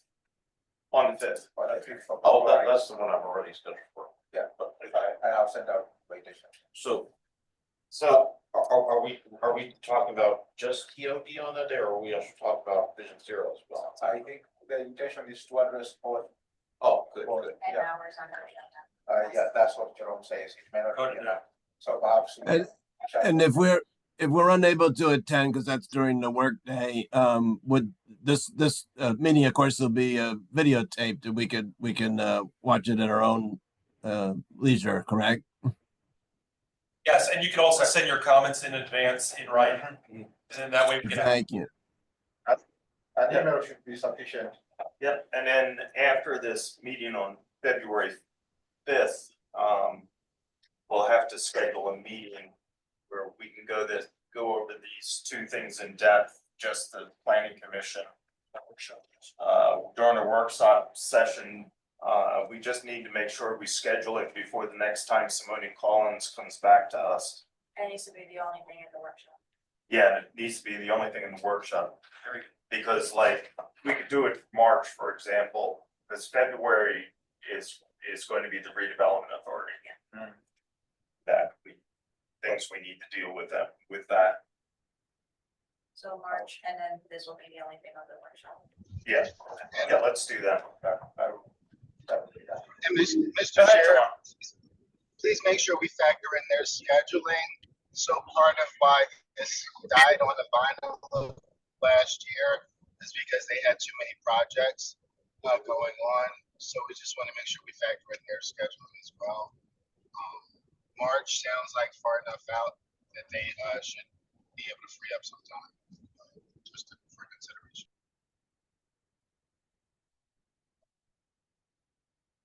If we said that March is good, because it gives them enough time. Okay, great. I think we got that worked out. All right, meeting with the West Reading Borough. Simon sent out an email today, I think it was. Yes, I did. Following our discussion in our last meeting, we have started communication or discussions with West Reading to plan the meeting which we had planned, scheduled during last year, but not happened. So we are waiting on them to hear if they are going to come back and if they will propose any dates. If that happens, I will send out an email perhaps before the next meeting and inform the commission so that we can agree on these days and set up a meeting. Oh, so you haven't actually added it to the Google Calendar yet, right? No, not yet. Oh, okay, you have to find out what's a good day for them, yeah. Not yet. Yeah, hopefully it's not going to be a Friday. Yeah, I just a random side thing, but I noticed that, you don't like automatically email the, updates about stuff until you're ready to like fully involve, like, until you've totally completed whatever. you're working on. It's interesting.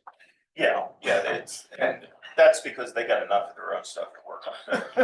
Yeah. One thing I wanted to confirm is that in our last meetings, they proposed us meeting in the evenings. I just wanted to check whether the plan commission is okay with the times we used last year, or we will consider. Friday, Yes, it's not Friday again? Friday at 5 o'clock. I won't be there. Okay, not Friday. You got steaks out of that one, didn't you? I did get it. I don't know that Giant will screw up twice, but we can try. They were really good though. Oh, you got ribs No, and it was, steaks. it was short ribs. Get on a grill.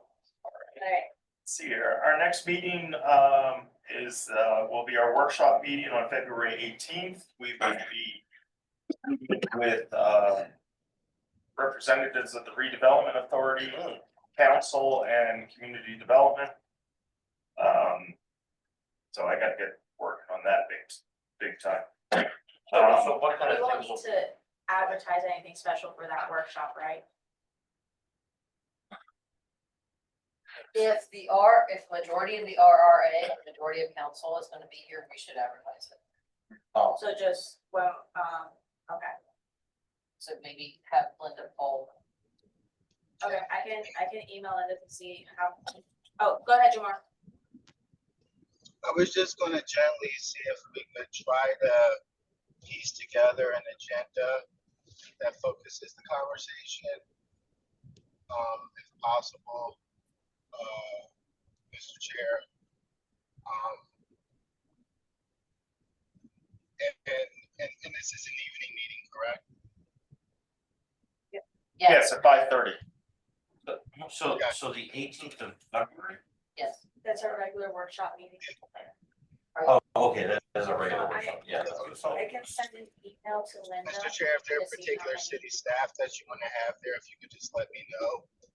So I can factor in Sure. over time and making sure they can take care of, provide for family members. Linda to see exactly how many council and RRA members would plan to attend. And then if it turns out to be a lot of them, then I can draft up a special meeting. And you may wanna ask them if they wanna include their solicitors. The tricky bit is that these meetings are happening concurrently with the zoning amendment, which is also happening at 4:35. 4:30. Oh, yeah, Yeah. they have So- their council meetings. Yeah. Oh, yeah, council's probably not gonna come because that's President's Day weekend. So, Yeah. But at least, even Oh, if it, 18th. yeah. So So how, they have it's a regular meeting. oh, yeah. So how would we loop them back in again? They don't necessarily need to be part of this discussion. I mean, they may come up after their council meeting. I don't know that they all would. Maybe just have Linda still poll them. maybe I can still email Linda and see if they have any specific questions that they would like directed to the RRA. That way they're still included. Did you want to include, is this gonna talk about blighted property or just RRA in general? I think that's what Jamar was saying, if to draft up an agenda, of the talking points for that. Well, obviously, Yeah. we want Yeah. to invite the blighted property to be my question. Yeah. Will it include essentially how planning commission interfaces with the blighted property committee? Yeah, what's that, Jamar? Go ahead. So council is endeavoring to do outreach to all of the relevant boards, authorities, and commissions. So this is a part of that series. What I don't want though is these meetings to just meander and devolve, like may have happened this week. So that's why I'm trying to seek a focused discussion, like you were just describing, Mr. Chair, on how blighted properties interconnects with this, that, and the third. And I think that makes it a much more useful and productive exercise of the meeting, respectfully. So that's why I'm trying to hint at piecing together an agenda, 15-minute increments, so that we can, get somewhere versus a griping session, Yeah, great idea, very focused, sort of like thought hygiene. Yeah, so few things that will be on that discussion. I sent Simon, I don't think I have that email with me, but I did send Simon a few things, but first thing will be turning over the riverfront properties to the city so that coincides with the downtown strategic plan. We need an update from them on what they're going to be doing with the Penn Optical Building. Delaware Valley Development Corporation wants to buy that building.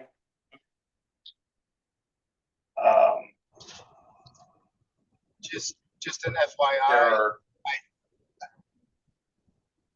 Just a quick FYI on that one. Berks IDA and Greater Berks Development Fund are performing site environmental reports at the request of the Redevelopment Authority, and those two entities are funding those studies, just to FYI.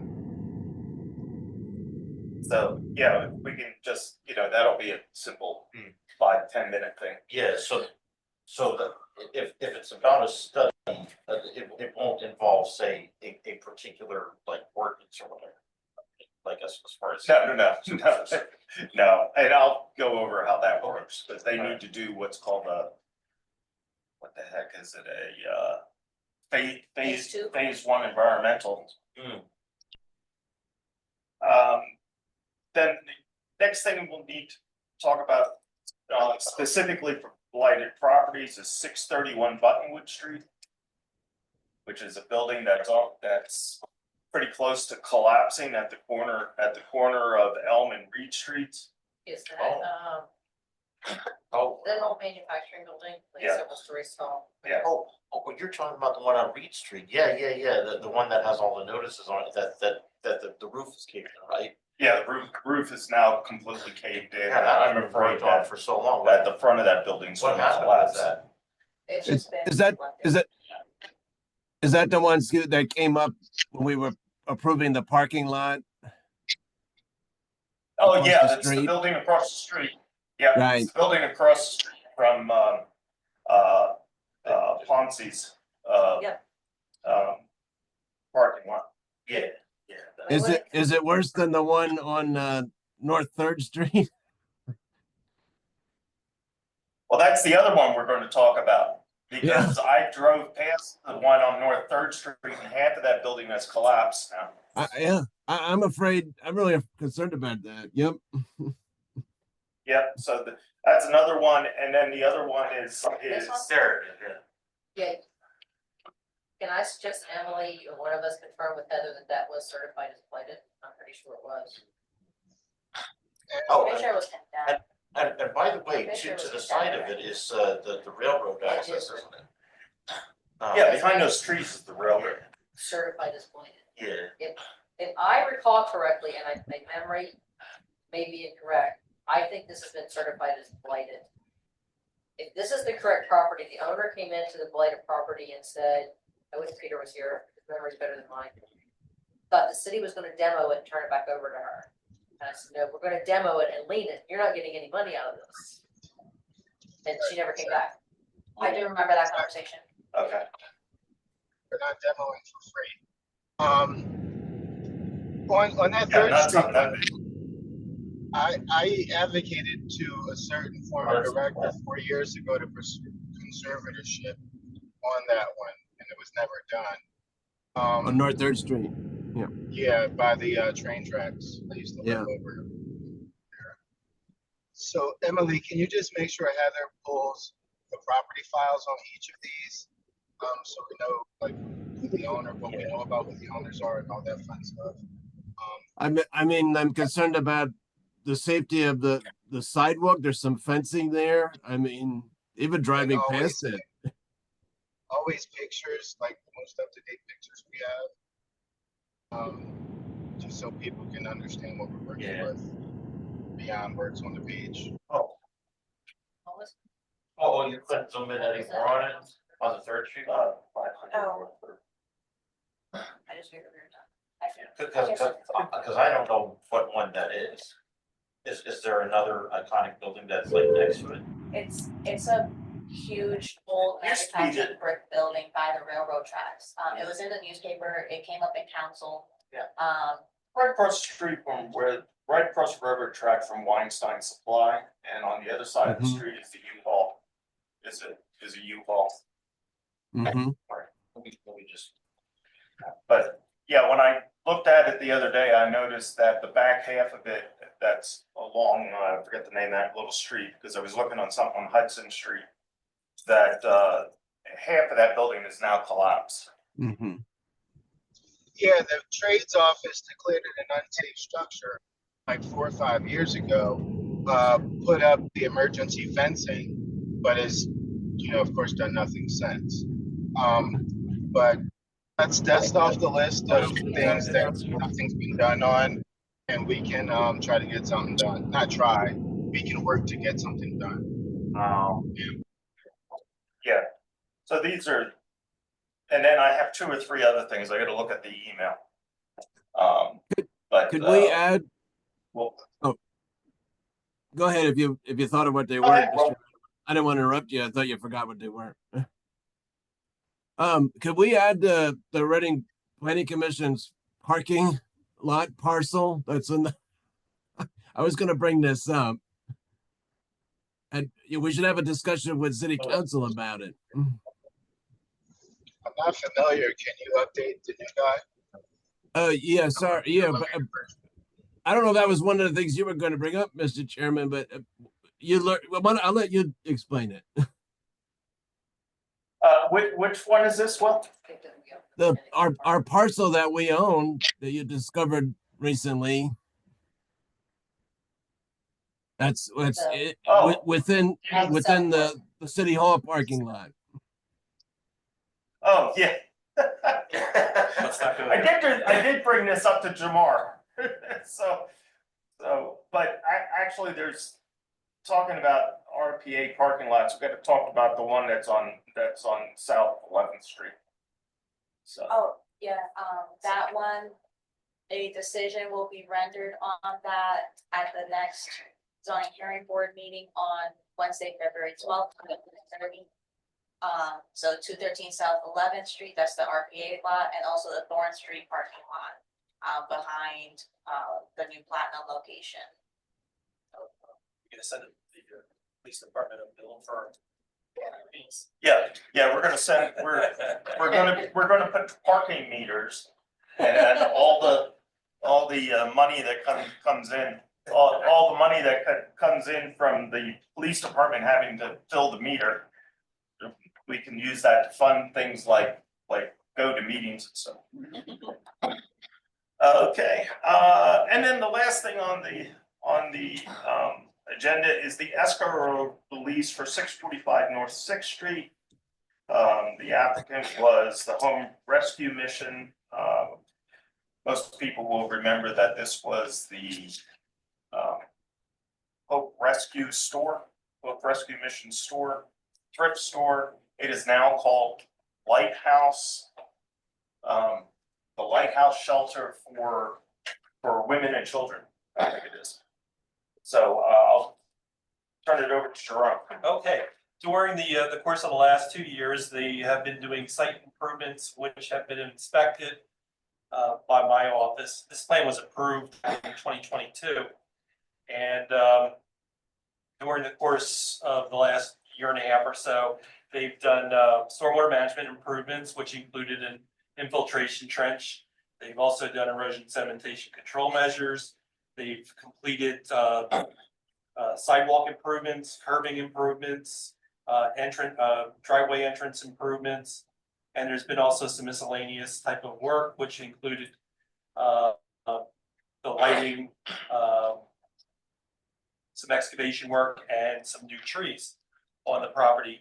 We've had the opportunity today to do a final inspection between the planning office as well as Public Works Department. And we were pleased with the condition of the improvements, which are now been completed, as I mentioned. And they have, if you recall, submitted a cash escrow for the municipal improvements agreement for this project. So it's not the same as what we typically get for financial consideration in order to complete the improvements. So they have cash on hand with the city. So So they just have to show that they have enough to pay them. No, it's, I'll explain it later. All right. So after reviewing all the improvements, both Tim Kroll and myself, as well as Simon Wangola, have concluded that the municipal improvements agreement or the cash that's held in the municipal improvements agreement can be released. My office will issue a letter to that effect. Our normal protocol is to inform the planning commission that those activities have been completed to the satisfaction of Public Works Department and Planning Office or Community Development Office. And therefore, the Planning Commission would provide its recommendation to put closure on the project. So we're looking for that recommendation. And as I mentioned, a letter will be issued. The Hope Rescue Mission is they have other things that they can use the money for immediately. So we would like to expedite this as much as possible. Do you have a release? I do not have a value on the release. We did not have time to get that late this afternoon, but it's Around 180. Approximately. Do we need to hold any maintenance? Is there any need to hold? no need to hold any maintenance. Tim, do you think there's any need to hold maintenance?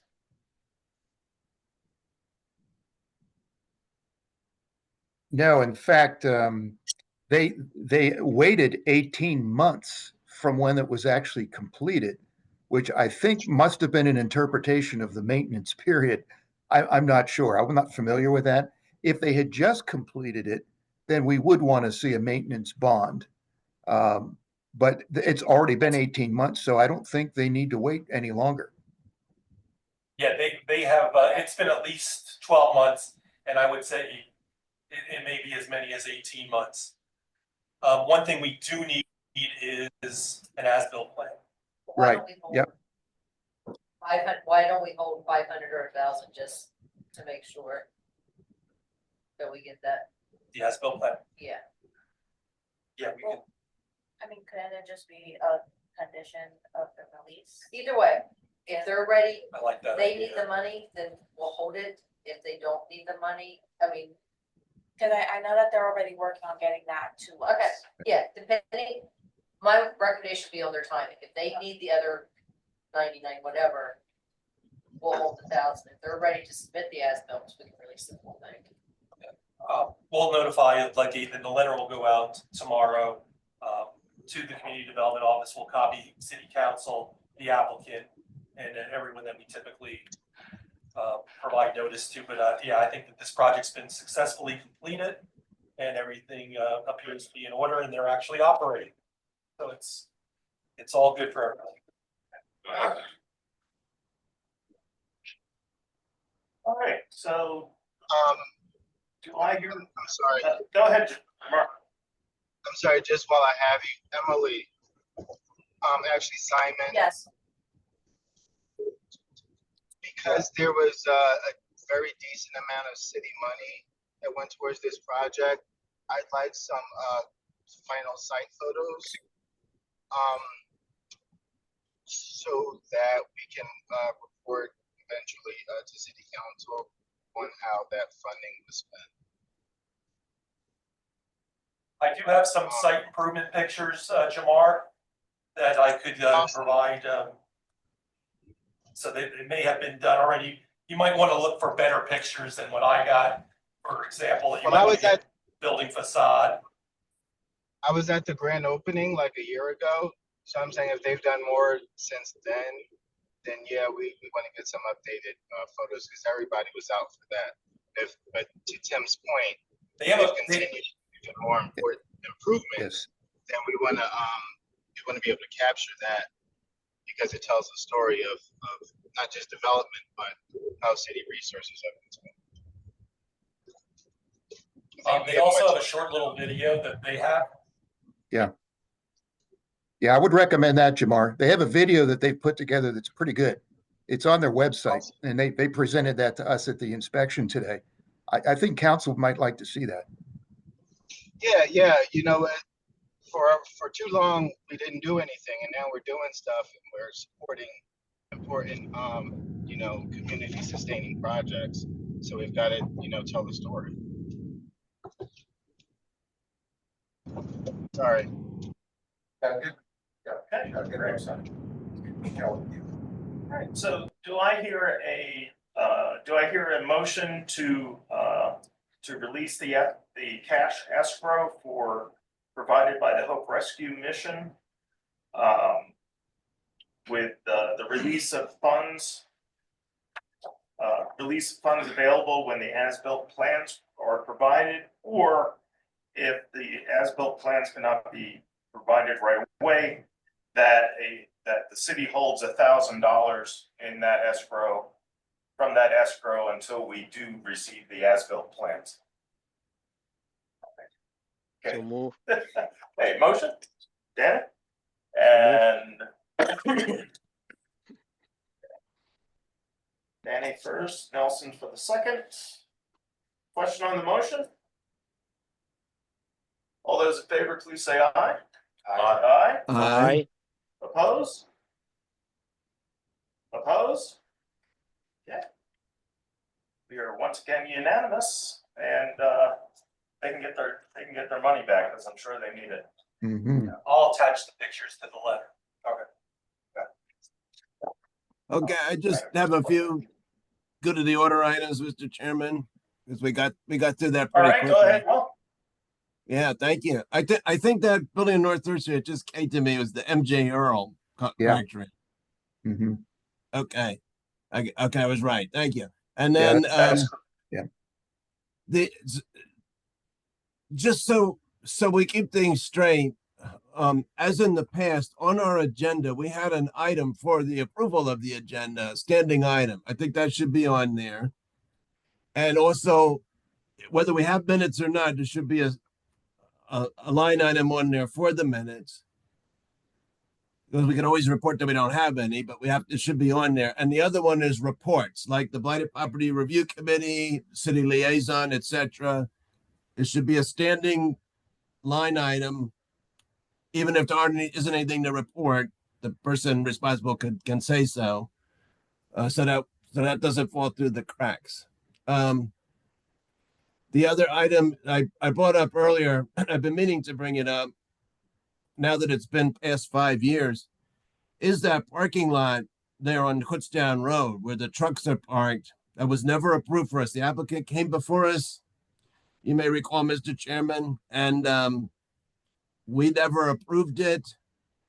And there was a cease and desist order. The trucks are still parking there all the time.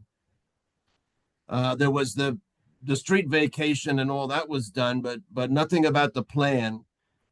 He had wanted to put a building on it. He has not constructed it, the owner, but it was not approved for the use, with the trucks being parked on it.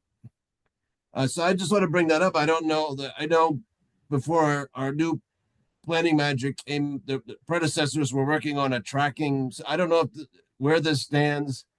If you have a record of it, what we're supposed to do next, if anything, what step should we be following, Mr. Chairman? That's a good question. I'm gonna have to ask Emily about that. I will have to look into, Because this is where we're- before Emily's time. Yeah. I've heard it in conversation, about some issues with it. I would have to look into the particulars and where we're at with zoning and all of that. I really don't know. Yeah, because that was something, see what, originally they were complaining that we were going to make them macadam the whole thing. And, you know, follow the parking lot ordinance and everything. And they kept on bringing up that on 11th Street, that all the trucks that are there are parked there, and there's not even gravel on most of that. Yeah, on 11th behind the, Where the giant. where the used to be. giant used to be. That's all macadam. There's So- asphalt there. Oh, okay. Yeah. Yeah, because that's Yes, what it is. they kept saying, like what, you know, why do we need to do this when they can get away with it? Yeah, that's a standard comment question type thing we get in zoning, and, the only answer we can give is, we can look into if you really wanna know, but either it's not conforming, they have approvals to do that, or they're also illegal, which we would have to look into. Then they typically are, oh, well, I don't wanna do that, and I'm like, but I can look into both of them if you want me to.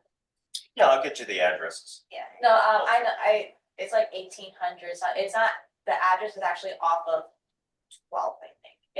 It's not off of 11, I forget, I think it's either off of Rockland or 12th Street, something like that. Yeah, so, Think, and maybe Richmond Street? Yeah, I think it's like 1800 Richmond or something like that. yeah, They so, they converted a building on there to be a convenience store. oh, But that's thank right. you, I yeah. appreciate it. Thank you. And Mr. Chair, if I did meet with Yeah. Simon, I did meet with Simon earlier about the formatting of the agenda. And with your permission, I'd like to tighten that up to Will's point within the next 2 weeks and run that by you for approval because that's not going to happen again. And with your permission, we'd like to tighten that up and make sure that it's properly formatted with all the missing pieces and run that by you for use going forward. Okay, very. Yep, Thank you. very good. Yep, we, the three of us can work on it together. What I can do is pull some older agendas where everything is on it to give us an idea. And my final comment, I'm sorry, I can't hear, sorry, go ahead, Emily. No, go ahead. No, you go first. Oh, I was just going to say a good of the order type thing. Zoning hearing board that's coming up for the February agenda. I already mentioned the RPA lot on South 11th Street and the Thorn Street parking lot. They'll be getting a decision. 353 North 4th Street, that's right there on 4th and Buttonwood. A car just crashed into it. If anyone remembers that, that seems to be the frame of reference currently. They will also they will be rendering a decision on reinstating the nonconformity for that. And there's a potential that they'll be going for a conditional use to add one more unit in that building if they're granted their nonconformity. What's the street number again for that? 353 North 4th, it's right there on the corner. Yeah. Right across from the parking lot where the Chill and Grill, or is that what the Yeah, rest the it's catty corner, oh yeah, Chill and Grill, and then it's also catty corner from The the gas tire place. Yeah. And then the last one is just for a decision is a daycare on North 13th Street. 1900 new things on the agenda, 1900 Hill Road. That was something that was remanded back. 1140 Luzerne Street is to convert the old Hollick Firs storage building into a commercial kitchen for a catering business. 839 North 10th Street, that's the one that they came in front of you for a waiver request to waive land development. They're just expanding their laundromat, and they were told to get their ZHB relief before you granted the waiver. 921 Walnut Street, it's an expansion of services provided at a clinic. And then 25 South Front Street is the RAC student center that they are going to be updating and adding to, and it's within the floodplain. That's all floodplain, not zoning. That's a floodplain consideration, not a zoning consideration. It's being interpreted under the floodplain. It's part 18 of the zoning. Right, It's in the zoning. right. Yeah, and so we are having an internal technical meeting. And then we are hoping to have then a technical meeting with RAC about their project, just to get ahead of any issues. They did it Yeah, one stop, that's why we're. Yeah, I appreciate well- we get the, thank you. I appreciate our zoning administrator sends us the, as you did again this week, the zoning hearing board agenda every time. Thank you. Because it is helpful and I know we can input if we so choose. The only thing is, we never see the decisions on, I know we can look it up on the city's website, but I always like a cliffhanger, whatever happened to that, this one or that one. So I don't know if there's a simple way you could update us like that. It'd be appreciated. Not something that isn't too much, paperwork. It's not too much for me to just copy and paste the decisions as they're given in an email and send it to you guys. If that's something that you would like, it's not too much of a hassle, or I can just send an email like decisions for these have been uploaded. However you would like That to be might- yeah. notified. It's just. That might be the better the latter. I mean, it's up, maybe if individual members prefer to have each one, it could be up to them, but yeah, it's something that we have the option now that you've reached the decisions, that if we want to look at it, that would be helpful, because obviously some of these are in our own neighborhoods, and so we're interested in them, and others, they're coming before us at some point as well, so that would be helpful. Thank you. Can I can ask, just, hold on one second, Emily. Why not just add a subfolder in the FTP folder for the board and drop them in there? I can do that, yep, whichever way you guys would like that, I can send email, I can download to the FTP, just let me know how you would like it. Yeah, just send us an email when you drop the stuff in the folder. Exactly, do that, because then you're not doing big file transfers that encumber both your email account and your email account if they don't delete them. Exactly, are these things being sent to? What do you mean? What? It doesn't seem like you've been sending these updates to everybody on planning. What? Is this a work group thing? What? Well, and then we're talking about zoning hearing boards. So Yes, this is a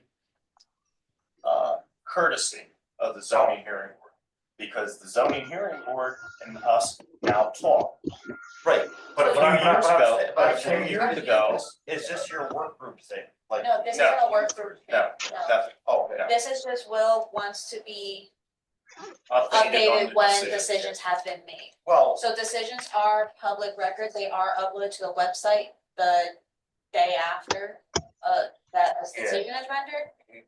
And so then now I can put a folder, but question, are you receiving the calendar, the agenda went with the citywide, when the agenda sent out? Are you on there? what's a citywide agenda? There, I send out an email to citywide, includes council and planning commissioners and everyone, when the zoning hearing board agenda is drafted. Are you receiving that? I am not sure that I am receiving that, because otherwise I would imagine I would have had like at least twice the emails in which I were seeing all the members of city council on it, correct? I can just double check to make sure you're on that. Because generally speaking, I don't see any emails that have all the members of city council on it. And of course. Well, that's there's- because it's distribution. Yeah, so what it is, it's just, it basically goes to the city clerk's office and they distribute to Yeah. the councilors. But so the thing is, if you put in a good word for me, I can get on that list, right? But I make the list, that's what I'm saying. Okay. That's why I'm asking if you Yeah. are, if you were on the list, if you're not receiving it, cause I send this out, as soon as I draft it and advertise it to, or send it to Reading Eagle for advertising, I send out an email. I have a group that I send out, just setting the agendas. Yeah. So I can just, I'll double check, if you're not getting it, I may have forgotten to add you when you came onto the commission. Oh, So I can just add you. Okay, It's yeah. just, it's just a monthly Just email saying, understand, here's the yeah. agenda for the next hearing. Stop backwards. Chairman, I guess on the. Is there anyone But who is yeah, not this able- is probably why there's that disconnect that I've been having with like, for example, city council, for example, I thought we had nothing to do with city council most of the time. And then they're in and then they're out, like as far as Yeah. helicoptering, And this if is- you will, yeah. This is just a courtesy that I send it out to a listener. The agenda is always posted on the website as well, Yeah, and advertised. and of course, the videos are on the. Yeah.